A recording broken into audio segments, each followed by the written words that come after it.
ജനാധിപത്യ വ്യവസ്ഥയിൽ നിയമനിർമ്മാണ സഭകളിൽ അംഗമാകരുതെന്ന ഭരണഘടനയിലെ ഭാഗം ജമാഅത്തെ ഇസ്ലാമി മാറ്റി. സ്ഥാനം വഹിക്കുമ്പോൾ സത്യത്തിനും നീതിക്കും വിരുദ്ധമായി പ്രവർത്തിക്കരുതെന്നാണ് മാറ്റം. കോടതിയെ സമീപിക്കുന്നതിനുണ്ടായിരുന്ന വിലക്കും പുതിയ മാറ്റത്തിൽ ഒഴിവാക്കിയിട്ടുണ്ട്. ദൈവികേതരമായ നിയമനിർമ്മാണ സഭയിൽ അംഗങ്ങളാകരുത്. അത്തരം വ്യവസ്ഥിതിയിൽ ലഭിച്ച സ്ഥാനങ്ങൾ രാജിവെക്കണം. അനിസ്ലാമിക കോടതികളെ സമീപിക്കരുത് തുടങ്ങി ജനാധിപത്യ സംവിധാനങ്ങളെ നിരാകരിക്കുന്നതായിരുന്നു ജമാഅത്തെ ഇസ്ലാമി ഭരണഘടന. ഇത് സ്ഥാപിക്കുന്നതായിരുന്നു പഴയ നേതാക്കളുടെ പ്രസംഗം.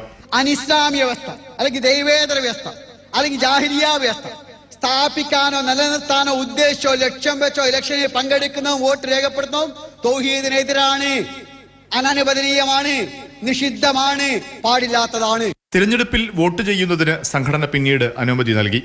എന്നാൽ ഭരണപദവിയിൽ ഇരിക്കുന്നത് നിഷിദ്ധമാണെന്ന നിലപാട് തുടർന്നു. ഇതിലാണ് ഇപ്പോൾ മാറ്റം വരുത്തിയിരിക്കുന്നത്. ഭരണപദവിയിലെത്തിയാൽ സത്യത്തിനും നീതിക്കും വിരുദ്ധമായി യാതൊന്നും പ്രവർത്തിക്കരുത് എന്ന് ഭരണഘടന മാറ്റി. കോടതിയെ സമീപിക്കരുതെന്ന ഭാഗം അത്യാവശ്യഘട്ടത്തിൽ കോടതിയെ സമീപിക്കാമെന്നാക്കി തിരുത്തുകയും ചെയ്തു. സർക്കാർ ജോലി സ്വീകരിക്കരുതെന്നും വോട്ടു ചെയ്യരുതെന്നുമുള്ള ഭരണഘടനയിലെ ഭാഗം അടിയന്തരാവസ്ഥയ്ക്ക് ശേഷമാണ് ജമാഅത്തെ ഇസ്ലാമി മാറ്റിയത്.